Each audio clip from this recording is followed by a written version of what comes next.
না প্রেম টেম তো প্রশ্নই আসতেছে না। আমরা খুব ভালো বন্ধু, দুইজনে খুব গুড ফ্রেন্ড। 100% আমাদের কোনো এরকম কোনো রিলেশন নেই যেটা নিয়ে কথা চালাচালি হবে, যেটা নিয়ে সমালোচনা হবে। আমাদের দুজনের অনেক পবিত্র একটা সম্পর্ক। অ্যাকচুয়ালি আমিও জানি না এই নিউজটা সম্পর্কে, আমিও জানি না। আপনাদের ভাবি আমাকে ইনবক্স করছে একটু আগে, মাহি আমাকে করে না এখনও, কারণ মাহির সাথে তো আমি ইন্টারভিউ করেই আসছি। আজকে আসলে আপনাদেরই দেশ টিভির একটা প্রোগ্রাম ছিল, ঈদের প্রোগ্রাম আমার আর মাহির। সেইখানে আমাদের দুইজনের সম্পর্ক নিয়ে অনেক সমালোচনা হয়েছে, আলোচনাই হয়েছে, ভালো আলোচনা, পজিটিভ, যে দুইজনের সম্পর্কটা কেমন, আমাদের দুইজনের সম্পর্কটা কতটা বন্ধুত্বপূর্ণ, এই আলোচনাগুলোই করা হয়েছে। বাট হেডলাইনটা অন্যরকম হয়েছে, যেটা কেউ নিউজটা না পড়লে হয়তো জানতে পারবে না। অবভিয়াসলি এটা একটা পজিটিভ নিউজ, যারা পজিটিভ নিউজটা পড়বে তারা হয়তো ভিতরে সব কিছু জানতে পারবে। আমরা দুজন অনেক ভালো বন্ধু, এর থেকে বড় কথা কিছু না। না প্রেম টেম তো প্রশ্নই আসতেছে না। আমরা খুব ভালো বন্ধু, দুইজনে খুব গুড ফ্রেন্ড। দুষ্টামি করে পাঠিয়েছে আর কি, কারণ আমার থেকে আপনার ভাবির সঙ্গে মায়ের রিলেশন অনেক বেশি ভালো। তাদের রিলেশন অনেক বেশি, আন্ডারস্ট্যান্ডিং অনেক ভালো, কারণ আমরা একটা ফ্যামিলি মেম্বারের মতো।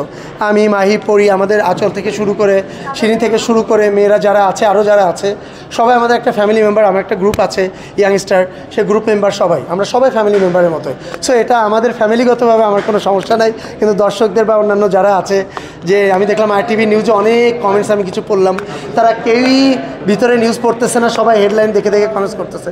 সো আমি সবসময় আমার দর্শকদেরকে বলবো, যারা অনলাইন নিউজ পোর্টাল পড়ে থাকেন তাদেরকে বলবো, প্লিজ আপনারা কেউই কোনো হেডলাইন পড়ে কমেন্টস করবেন না। আপনারা কষ্ট করে ক্লিক করবেন, ক্লিক করে আপনারা নিউজটা পড়বেন।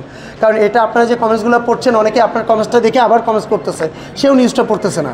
সো সত্যিটা না জেনে কখনোই কমেন্টস করবেন।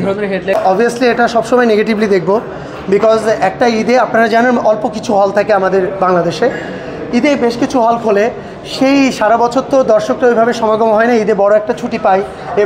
এবার আরও ছিল পহেলা বৈশাখ, তা সব কিছু মিলিয়ে বড় একটা হলিডের একটা প্ল্যান ছিল আমাদের দর্শকদের। সেক্ষেত্রে ঈদে একসঙ্গে এতগুলো ছবি রিলিজ করেছে, কারণ লাস্ট মুহূর্তে আমরা 8টা ছবি রিলিজ করেছিলাম গত রোজার ঈদে।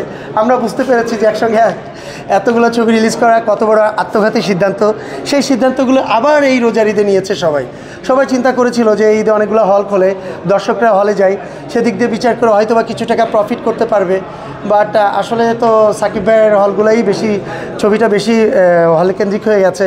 এই জায়গাটা থেকে আমাদের একটু বেরিয়ে আসা উচিত ছিল, যে সবাইকে একটু করে সুযোগ দেওয়া উচিত ছিল।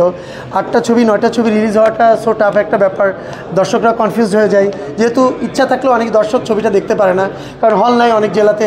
সেই জেলাগুলোতে যদি অডিটোরিয়াম ওপেন থাকতো, তাহলে হয়তো বা কিছু দর্শক ছবি দেখতে পারতো। বাট আসলে সত্যিকারে এটা একদম আত্মঘাতী সিদ্ধান্ত। আমার মনে হয় পরবর্তীতে যদি সত্যিকারের ছবি রিলিজ করতে হয়, তাহলে আমার মনে হয় প্রযোজক সমিতি থেকে একটা নিয়ম নির্ধারণ করে দেওয়া উচিত, যে এই ঈদে 8টা বা 7টা ছবি রিলিজ হবে। এই প্রযোজকগুলো, যারা 2টা বা 3টা প্রযোজক হয়তো বা টাকা পাবে, বাকি 6-7টা প্রযোজক টাকা পাবে না, তারা হয়তো বা ছবি বানাবে কিনা আমরা নিজেরাও জানি না। সো সেই দিকগুলো আমাদের মনে হয় সবাই দেখা উচিত আর কি। সো এই জিনিসগুলো আমাদের প্রযোজকদের সর্বপ্রথম মাথায় নেওয়া উচিত, যে আমাদের কখন রিলিজ করতে হবে, কখন রিলিজ করতে হবে না। Thank you. কারণ আপনারা জানেন যে আমি গত 8 বছর ধরে নির্বাচন করছি, 6 বছর ধরেই, আমি 8 বছর ধরেই মোটামুটি সবথেকে বেস্ট যে প্যানেল থাকে আমি সেই প্যানেলের হয়ে নির্বাচন করি। এবারও সেমটাই, দীপজল সাহেব, মিশা ভাই, দুজনের প্যানেল সবথেকে বেস্ট প্যানেল। এই প্যানেলে প্রত্যেকটা 21 জনের ভিতরে 19 জনই লিজেন্ড, শুধু আমি আর সঞ্জু জনই মনে হয় জুনিয়র হয়ে গেছি। তারপরে এবার আমি সাংগঠনিক সম্পাদক, খুব বড় মাপের একটা পোস্টে আমি নির্বাচন করতে যাচ্ছি।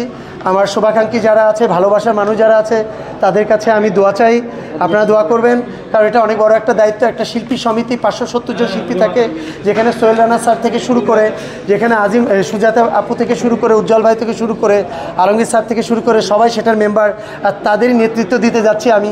সো আমি যেন পাশ করতে পারি এবং আমার ভোটাররা যাতে সুন্দরভাবে তাদের নেতাকে সিলেকশন করে নেয়।